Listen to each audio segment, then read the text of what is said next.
Hi, நான் உங்களுடைய மாலா சுப்பிரமணியம் பேசுகிறேன். நிறைய பதிவுகள் போட்டுருக்கேன்ப்பா. அவங்க எல்லாருக்குமே தெரியும் மடப்புறம் மகாகாளியை பற்றி. நிறைய பேருக்கு ஒரு சில காரியங்கள் நிறையா நிறைவேறிருக்குன்னு சொல்லி சந்தோஷமாக நிறைய பேர் ஃபோன் பண்ணிருக்கா. பட் அந்த இன்னும் மாமி எனக்கு நிறைவேறலை, கோவிலுக்கு நான் போயிட்டு வந்துட்டேன் அப்படின்னு சொல்லி நிறைய பேர் சொல்லியிருக்கா. கிரகப்பிழைகள் கொஞ்சம் நிறைய இருந்ததுன்னா அந்த அளவுக்கு நிறைவேறாதுப்பா. கண்டிப்பான முறையில் அவள்கிட்ட நம்ம நம்பி வேண்டிட்டோம்னாக்க கண்டிப்பாக நடக்கும். ஏன்னா நான் 25 வருஷத்துக்கு முன்னாடி நான் சொல்லியிருப்பேன்னு நினைக்கிறேன். நான் போய் நின்று அவள்கிட்ட எனக்கு யாருமே இல்லை, ஒரு மனுஷா கிடையாது கல்யாணம் பண்ணி வைக்கிறதுக்கு, நிர்கதியாக 10 காசு கையில் இல்லாமல் போய் நின்னேன். இப்போ பார்த்துக்கோங்க, வித்தின் 1 மந்த் நான் சொன்னேன் உங்கள்கிட்ட. 4 வாரம் தான் போக சொன்னான் ஒருத்தி என்கிட்ட.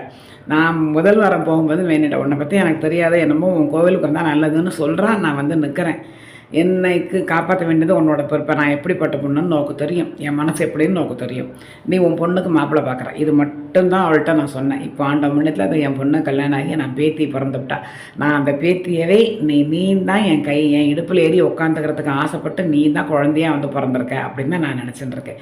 அது 8 மாதம் இருக்கும்போது சொப்பனமே எனக்கு வந்தது. என் அனுகிரகத்தில் அவள் பிறக்கிறா, அவள் ஓஞ்சாடையில் தான் இருப்பா அப்படின்னு சிலுக்கிறது எனக்கு. இந்த மாதிரி எல்லாருக்கும் இந்த மாதிரிலாம் சொல்லுமா பேசுமான்னு எனக்கு தெரியலையம்மா. ஆனால் சத்தியமாக சொல்கிறேன், கொஞ்சம் நஞ்ச புண்ணியம் நான் பண்ணலை. நான் ஓரளவுக்கு நல்லா இருக்கேன். வாழ்க்கையில் கஷ்டம் இல்லாதவா யாருமே கிடையாது. மனசில் கொஞ்சம் பிரச்சனைகள் கஷ்டங்கள் எல்லாருக்குமே இருக்குது. அதே மாதிரி தான் இன்க்ளூடிங் மீ, நேக்கும் அதெல்லாம் இருக்குது. எல்லாத்தையும் நம்ம நல்லதை மட்டும் நினச்சின்னு போயிட்டோன்னு வச்சுக்கோங்களேன், நமக்கு பிரச்சனை இருக்காதுப்பா. நம்ம எப்போவுமே கெடுதலையே நினச்சிருந்து நடக்கலையே நினச்சிருந்தா இன்னும் ஜாஸ்தியாக போகும் வருத்தம்.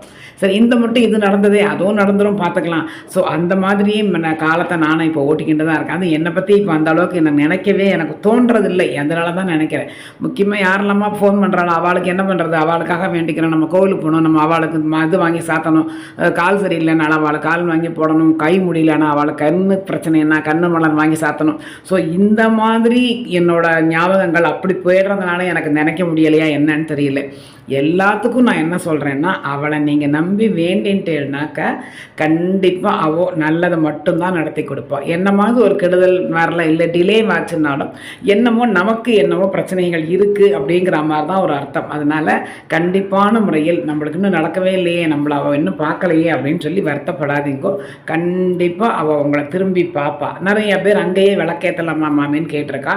நெய் விளக்கு இந்த மாதிரி விற்கும், அங்கேயே விற்றுதுன்னா அதை கொண்டு போய் வச்சு நீங்கள் அந்த மாதிரி, அதுக்குன்னு அந்த ஸ்தலம் இருக்குது, அதனால தான் அதை காமிச்சிருக்கேன். இங்கே தான் ஏற்றுங்கோ.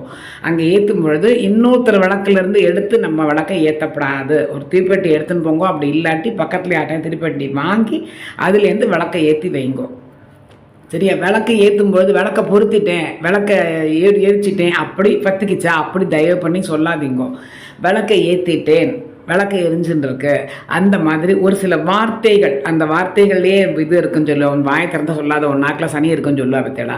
ஸோ நல்ல வார்த்தைகளாக உபயோகிக்க அந்த மாதிரி நீங்கள் வந்து பிரயோகம் பண்ணுங்க. எப்போவுமே ஆற்றுலையுமே சரி, எவன் கோவிலில் போனேன்னா உண்மையாக நல்ல வந்த மாதிரி வார்த்தைகளை தான் யூஸ் பண்ணணும். ஜென்ரலாக சில கோவிலில் கெட்ட காரியங்கள்லாம் பேசாதன்னு சொல்லுவாங்க பத்தியடா. ஸோ இந்த மாதிரி நீங்கள் நல்ல வார்த்தைகளாக பேசி நல்லா வேண்டிக்கோங்க. எலுமிச்சம்பழம் மாலையை வாங்கி சாத்துங்க. ஒன்று நடந்ததுக்கு அப்புறமா, நானும் நடந்ததுக்கு அப்புறம்னு சொல்லவே மாட்டேன், முன்னாடியே வாங்கி சாத்திடுவேன். இல்லை முன்னாடியே கண்மலர் வாங்கி போட்டுருவேன், இல்லை கை வாங்கி போட்டுருவேன். எனக்கு முடியல, வாங்கி போட்டாச்சு, சரி பண்ணி கொடு, அப்படி தான் நான் அவள்கிட்ட வேண்டிப்பேன். ஸோ அதே மாதிரி நீங்கள் நான் நம்பி பண்ணிடுறேன் பற்றியல, அது சரியாக போயிடும்.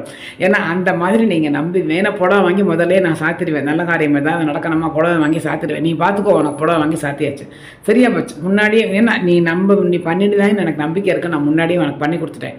ஸோ அந்த மாதிரி தான் அவள்கிட்ட, அது அம்மா மாதிரி தான் நான் பேசி வச்சுக்கோங்களேன். நான் அம்மன் தெய்வம் மாதிரியே நான் நினைக்க மாட்டேன். என்னடி என்னை இந்த பாடுபடுத்துறையே, நீ இன்னும் என்னெல்லாம் என்னை படுத்த போகிறாய், நீ என்ன என்னைக்கு இருக்காய், அப்படி தான் அவள்கிட்ட நான் பேசுவேன். ஸோ அந்த மாதிரி எது நடந்தாலும் அது நமக்கு நல்லதுக்கு தான் அப்படின்னு தான் நான் தான் சொல்லியிருக்கேன். இந்த நிமிஷம் நான் போனாலுமே, என் பிராணம் எடுத்துனாலுமே அவள் நல்லதுக்காக தான் நம்மளை அழைச்சிட்டு இருக்கான்னு நினைப்பேனே தவிர, ஐயோ நான் இன்னும் வாழணுமே, எனக்கு இன்னும் நிறையா இருக்கே, சத்தியமாக அப்படி நினைக்கவே மாட்டேன். இந்த நிமிஷம் வரைக்கும் நான் அப்படி நினைக்கலைப்பா.